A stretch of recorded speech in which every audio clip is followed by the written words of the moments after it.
विधानसभा लिए चलते हैं। नेता प्रतिपक्ष टीकाराम जूली को सुनिएगा विधानसभा में।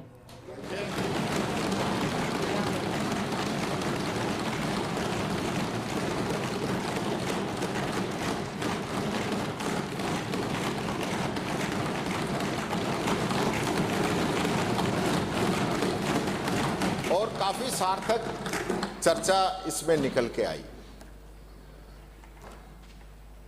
मुझे आज उम्मीद है कि जो डिमांड्स पे चर्चाएं हुई,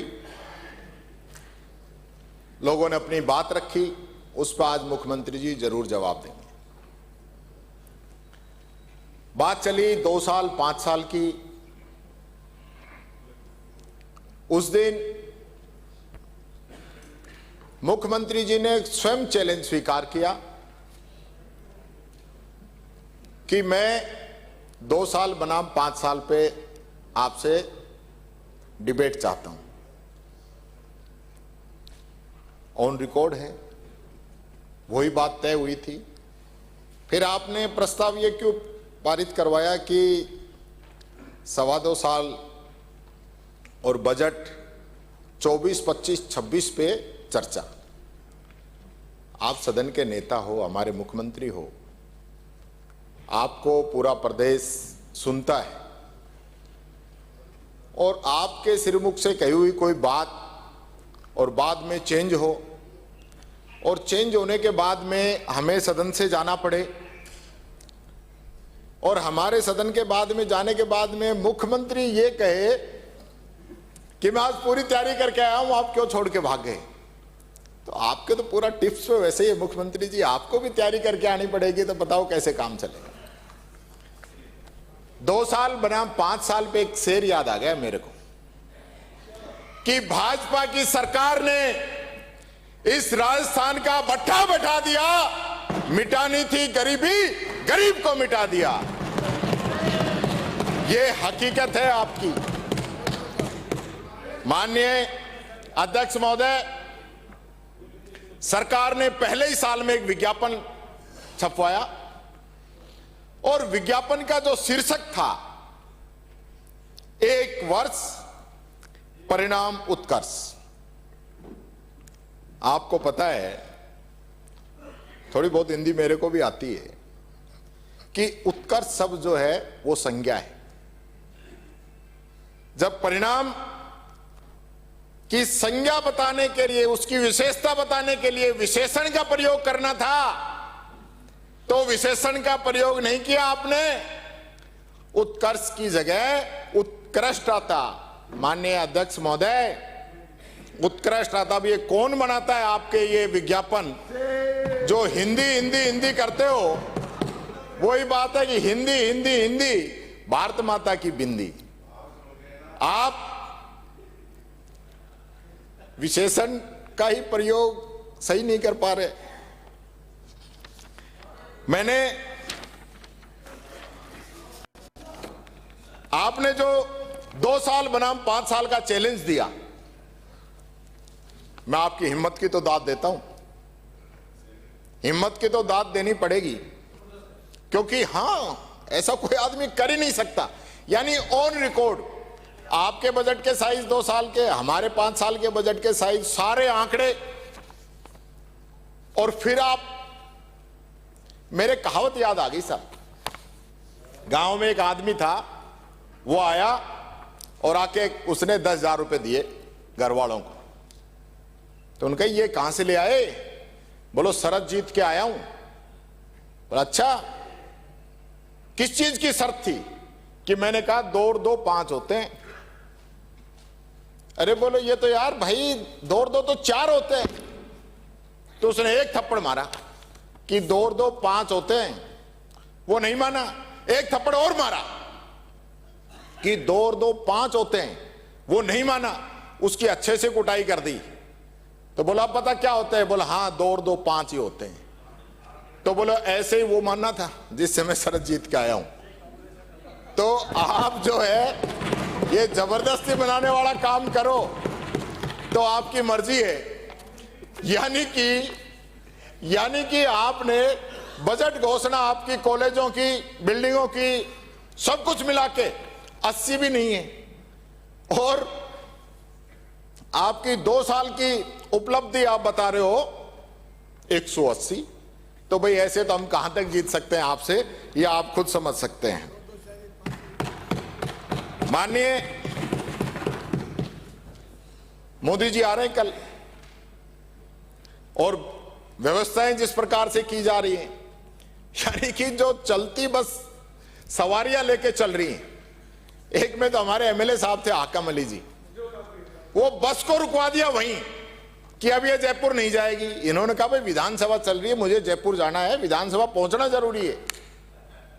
लेकिन ड्राइवर ने वहीं रोक दी। साहब ऊपर से आदेश है मुख्यमंत्री जी के कि हमें तो ये बस, झूठ नहीं है हकीकत है कि ये बस हमें तो अजमेर लेके जानी है। अब माननीय अध्यक्ष जी, ये स्थिति आप कर रहे हो, एमएलए नहीं टोटल सवारियों को उतार दिया वहां पे। ये अगर उस बस में नहीं होते तो उन बेचारों को बहुत परेशानी उठानी पड़ती। ये बात आप लोगों को कहना चाहूंगा। मोदी जी आए, मोदी जी लास्ट टाइम आए तो मोदी जी ने क्या कहा? मोदी नाम का मतलब है गारंटी, गारंटी का मतलब है मोदी, मोदी मतलब गारंटी। अब मैं बताता हूं गारंटी आपकी। मोदी जी आए चित्तौड़गढ़ की एक रैली के अंदर 2 अक्टूबर 2023, और उन्होंने कहा, क्योंकि आप डरते थे कि कांग्रेस राज के अंदर मुख्यमंत्री जी ने तो कह दिया एक भी स्कीम बता दो, लेकिन वो स्कीम मैं आपको बताना चाहूंगा। 500 में सिलेंडर, 100 यूनिट घर की फ्री, 2000 यूनिट किसान की फ्री, फ्री राशन, 125 दिन का रोजगार, इंदिरा गांधी शहरी विकास योजना, 1000 रुपए पेंशन, 25 लाख का चिरंजीवी बीमा, 10 लाख का दुर्घटना बीमा, गौशाला का अनुदान बढ़ाया, OPS, English medium Mahatma Gandhi school, right to health, gig worker कानून, minimum income guarantee act, paper leak कानून, उड़ान योजना, इंदिरा रसोई योजना, किसान राहत आयोग, कोविड में जो अनाथ हुए उनके बच्चों को नौकरी, कोटा रिवर फ्रंट, ऐसे ऐसे काम हम लोगों ने किए थे। एक काम गिना दो, एक काम गिना दो जो जनता जानती हो, एक काम गिना दो, और हमारा एक एक काम पूछ लो, जनता बताएगी। और इन्हीं स्कीमों की वजह से मोदी जी ने यह घोषणा की कि हमारी सरकार बनने के बाद में कांग्रेस सरकार की जनहित योजनाओं को बंद नहीं किया जाएगा। तो मोदी की गारंटी का तो कर दिया आपने वहीं आज। हालत यह है कि आपने जो मोदी का जो गुब्बारा फोड़ा है, या तो ट्रंप ने ही फोड़ा था या आपने फोड़ा है। मोदी की गारंटी की जो हवा आपने निकाली है ना, वो मैं बताता हूं। राइट टू हेल्थ लागू नहीं किया, गिग वर्कर कानून लागू नहीं किया, राजीव गांधी स्कॉलरशिप जो विदेश के लिए थी आधी संख्या कर दी, इंदिरा रसोई नाम बदल दिया, संख्या आदि कर दी, इंदिरा गांधी स्मार्टफोन योजना बंद कर दी, शहरी रोजगार गारंटी योजना लगभग बंद कर दी, चिरंजीवी बीमा योजना भुगतान नहीं कर रहे हो, आरजीएचएस का भुगतान नहीं कर रहे हो, और 100 यूनिट बिजली जो हम फ्री दे रहे थे एक आदमी नया नहीं जोड़ा है, और पीएम सूर्य घर। बहुत बड़ी बड़ी बातें हो रही है। मंत्री जी बता दो 2.25 साल में कितने लोगों को दिए, बता दो। 2000 क्यों, अब इधर बताओ। 2000 आपने दिए, जो करोड़ों से ऊपर लाभ जिन योजनाओं का हमने दिया, आप 2000 लोगों को लाभ देकर उसमें भी उनसे पहले पैसा भरवा रहे हो, बाद में सब्सिडी दे रहे हो। आपने कहा कि हमने 10 लाख नए लोगों को पेंशन दे दी।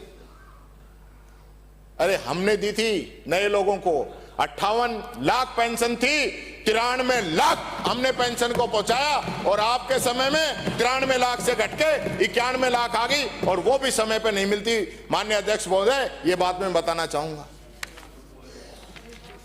इतने मगरूर मत हो, इतने मगरूर मत हो। मैं वक्त हूं मैंने बादशाहों को दरबान बनते हुए देखा है।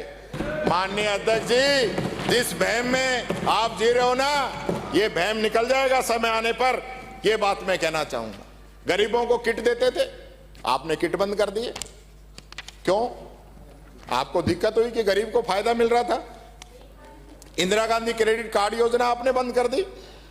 पेंशन के अंदर हर साल 150 रुपए बढ़ाने थे, तीसरी साल के अभी तक आपने 1 रुपया नहीं बढ़ाया, 50 रुपए बढ़ाए पिछली साल के। राजीव गांधी युवा मित्रों को हटा दिया आपने। 100 करोड़ की मुख्यमंत्री क्षेत्रीय विकास योजना आपने बंद कर दी। बालिकाओं को 30-30 हजार जो स्कूटी जो मिलनी थी पिछली हमारे समय की बट रही है। आपके 2.25 साल के अंदर आपके समय की एक भी स्कूटी का टेंडर करके आपने बांटा होता, आप बता देना। ऐसे ही 2 साल 5 साल की थोड़ी आप हमसे डिबेट कर रहे हो। जयपुर जोधपुर में दिव्यांग यूनिवर्सिटी रोक दी, जयपुर कॉलेज रोक दिया, Mahatma Gandhi institute of governance and social sciences, यानी इन दोनों की बिल्डिंग तैयार है, आप शुरू नहीं कर रहे हो। और जिन मेडिकल कॉलेजों का आपने मोदी जी से उद्घाटन करवाया है ना, यूट्यूब से पढ़ रहे हैं, यूट्यूब से पढ़ रहे हैं। वहां पे डॉक्टर प्रोफेसर्स की व्यवस्था आप नहीं करा पा रहे हैं। ये बात मैं कहना चाहूंगा। भरतपुर के आरबीएम, क्योंकि आपके जिला है, गृह जिला है, आरबीएम अस्पताल की जिस इमारत का आप लोकार्पण करके आए 4 महीने पहले मोदी जी से कराया, शुरू हो गई वो। लोकार्पण का मतलब तो है ना शुरू हो जानी चाहिए। शुरू हो गई हो तो बता देना। आपकी गारंटी मोदी जी की कि मैं हरियाणा, गुजरात उनके बरोबर डीजल, पेट्रोल, सीएनजी के रेट कर दूंगा। कर दिए होंगे आपने रेट? कर दिए? बताऊं आपने 19 नवंबर 2023 को झुंझुनू और चूरू में प्रधानमंत्री जी ने कहा था कि 3 दिसंबर को जैसे ही भाजपा की सरकार आएगी, गुजरात और हरियाणा की तर्ज पर डीजल और पेट्रोल के दाम कम कर दिए जाएंगे। तो 3 दिसंबर ही नहीं आई लगता है। मैं आपसे कहना चाहूंगा, ये सब मोदी जी की गारंटी थी जो फेल होगी। आज गुजरात में पेट्रोल 94 रुपए है, हरियाणा में पेट्रोल 95 रुपए है, राजस्थान में गंगानगर में पेट्रोल 106 रुपए है। ये बात मैं कहना चाहूंगा। सीएनजी गुजरात में 80 रुपए है, हरियाणा में 80 रुपए है, कोटा में 93 रुपए। ये बात मैं आपसे कहना चाहूंगा माननीय मुख्यमंत्री महोदय। विधानसभा का रुख करते हैं बजट सत्र को लेकर नेता प्रतिपक्ष टीकाराम जूली क्या कुछ कह रहे हैं, सुनिए सर। कह रहे थे ना मुख्यमंत्री जी, किस स्कीम में इतने नंबर, इस पे पहले पे, इस पे दूसरे पे, इस पे तीसरे पे, पूरे देश के अंदर। यानी कि आपकी हालत तो ये है, आपके कलेक्टर फर्जी फोटो लगाकर पुरस्कार उठा रहे हैं, फर्जी फोटो लगाकर कलेक्टर। ये शासन है, सुशासन है, प्रशासन है, कमाल है भाई। कि जनता फकीर थी, सच की रोटी मांगती फिरती रही, वो ख्वाब के सिक्कों से अपना हिसाब चुकता करते रहे। ये बात मैं आपको बताना चाहूंगा। आप आजकल चश्मे पे बड़ा जोर दे रखा है, चश्मे पे बड़ा जोर है आपका, क्योंकि मेरे भी चश्मा है, आपके भी चश्मा है। अब हो सकता है आपके तारक मेहता का उल्टा चश्मा लग रहा हो सकता है, क्योंकि जब मैं मेरे इस चश्मे से देखता हूं तो मेरे को पूरे राजस्थान के वो मंजर नजर आते हैं जहां भिवाड़ी के अंदर 9 लोग पटाखा फैक्ट्री अवैध रूप से बारूद बना रहे थे, उसके अंदर जल के मर जाते हैं। वो शायद आपके चश्मे से नहीं दिखे होंगे आपको। वो 9 लोग दलित नाबालिग बिहार के 3-3 लाख रुपए देके कितने दिन के अंदर तो उनका डीएनए टेस्ट हुआ है, और आपने उनको फ्री कर दिया। किन लोगों की वजह से उनकी जान गई, किस पे कार्रवाई हुई, कौन पुलिस के अधिकारी थे जिनकी मिली भगत पे वो फैक्ट्री चल रही थी, और आपके अधिकारी और कर्मचारी जो जनप्रतिनिधि वहां बात करने जाते हैं उनसे क्या व्यवहार कर रहे हैं। अगर एक सुशासन देने वाला मुख्यमंत्री देखे तो आज तक उन लोगों को सस्पेंड कर चुका होता। क्या उन 9 लोगों की कीमत, क्या है उनकी जान की कीमत, उनका जवाब कौन देगा? कौन देगा? वो अपना पेट भरने के लिए राजस्थान के अंदर आए और राजस्थान के अंदर अपनी जान गंवा के, उनकी डेड बॉडी तक उनको नसीब नहीं हुई, वो कंकाल बन के चले गए। वो आपको इस चश्मे से दिखाई नहीं देगा। यहां हाईवे के ऊपर 13 लोगों को डंपर ने कुचल दिया, क्या मुआवजा दिया आपने उनको? तो इस चश्मे से दिखाई नहीं देगा। एसएमएस के अंदर जो लोग अपनी जान बचाने के लिए आए थे उनको वहां जलना पड़ा, वो अपनी जान नहीं बचा पाए, एक एक महीने तक उनको मुआवजे के लिए बैठे रहना पड़ा। ये चश्मा उतार के देखो मुख्यमंत्री जी, जैसलमेर के अंदर 30 लोग बस के अंदर जिंदा जल गए। आपके विभाग की किन अधिकारियों की लापरवाही थी? कितने 30 लोगों की जिंदगी की क्या कीमत मानते हो आप? कितने लोगों पे एक्शन होना चाहिए था? पूरा सिस्टम चेंज हो जाना चाहिए था। लेकिन आप उनको मुआवजा तक जब दिया, जब मैं और पूर्व मुख्यमंत्री जी जोधपुर हॉस्पिटल में चले गए और हमने बात की उसके बाद, और उसमें भी आपने एक बहुत बड़ी जो है कमी रखी कि आपने उसको फिक्स कर दिया कि एक परिवार में 3 से ज्यादा अगर लोगों की मौत हुई है तो उसको 5 लाख 15 लाख से ज्यादा नहीं मिलेंगे। उसमें एक दलित परिवार, 5 लोग उस परिवार के मरे तो सबको मुआवजा मिलना चाहिए था कि नहीं मिलना चाहिए था? उसमें भी आप राइडर लगा दिए। शायद 75 साल के इतिहास में लाशों पे इस प्रकार से राजनीति नहीं की गई। वो आपको इस चश्मे से नहीं दिखेगा, वो आपको इस चश्मे से नहीं दिखेगा, दिख भी नहीं सकता। आपको वो दलित, वो पीड़ित, वो कमजोर लोग, वो युवा जो नौकरी की तलाश में दर दर भटक रहा है, वो बेरोजगार भत्ते के लिए जो लोग रोजाना भटक रहे हैं, वो भी आपको नहीं दिख रहे होंगे। पेंशन की हम बात कहते हैं, अब आपने डाल दी होगी, मैंने 2-3 महीने में देखी नहीं, लेकिन जब सदन शुरू हुआ उससे पहले आप हर महीने पेंशन नहीं दे पा रहे थे। 2-2, 3-3, 4-4 महीने तक गरीबों को भटकना पड़ रहा है। वो आपको इस चश्मे से नहीं दिखेगा। मुख्यमंत्री जी, वो जो फ्री का जो गेहूं मिलता है, अनाज मिलता है, हमारी स्कीम जिसका सुमित जी ने जो अच्छा काम किया, मैं उनकी तारीफ करता हूं। उन्होंने हमारा बनाया हुआ अधिनियम हमारा ही है, योजना कांग्रेस की है, नाम जोड़ने का अधिनियम कांग्रेस का है, उसके अंदर उस व्यक्ति ने अच्छा काम किया है, अच्छे नाम जोड़े। वो अनाज जो मिलता है और पेंशन जो मिलती है, उस गरीब का घर चल जाता है। मुख्यमंत्री जी, हो सकता है आपको मेरी ये बातें अटपटी लगेंगी, लेकिन उस गरीब के लिए तो यही उसकी रोटी है। तो ये चश्मा जो है, ये चश्मा आपको बदलना पड़ेगा। मेरे चश्मे बदलने से काम नहीं चलेगा, क्योंकि मैं तो हकीकत देखता हूं। और मैंने ये जो चश्मा जो है ना, ये तो मजबूरी में लगा रखा है। मेरे थोड़ा नंबर डाउन हो गया तो पढ़ने में थोड़ी दिक्कत आती, इसलिए लगा रखा है। लेकिन आपके पास इस प्रदेश के मुख्यमंत्री की जिम्मेदारी है। आप इस सदन के नेता हो, आपके सदन के नेता होने के नाते आपकी जिम्मेदारी है कि आप बिना किसी पक्ष विपक्ष के, आप हमें पर्सनल काम मत करना, आप किसी एमएलए का मत करना, आप अपने अपने का कर दो पर्सनल। लेकिन अगर राजस्थान की जनता की कोई बात कोई भी विधायक लेके आता है, चाहे वो किसी भी पक्ष का हो, किसी भी दल का हो, वो काम होना चाहिए, क्योंकि हम लोग राजस्थान की जनता के लिए आपसे उम्मीद रखते हैं। आपने यहां पत्रकारों के लिए घोषणा की, आपने लागू कर दी क्या? आप ही के द्वारा घोषणा की गई थी।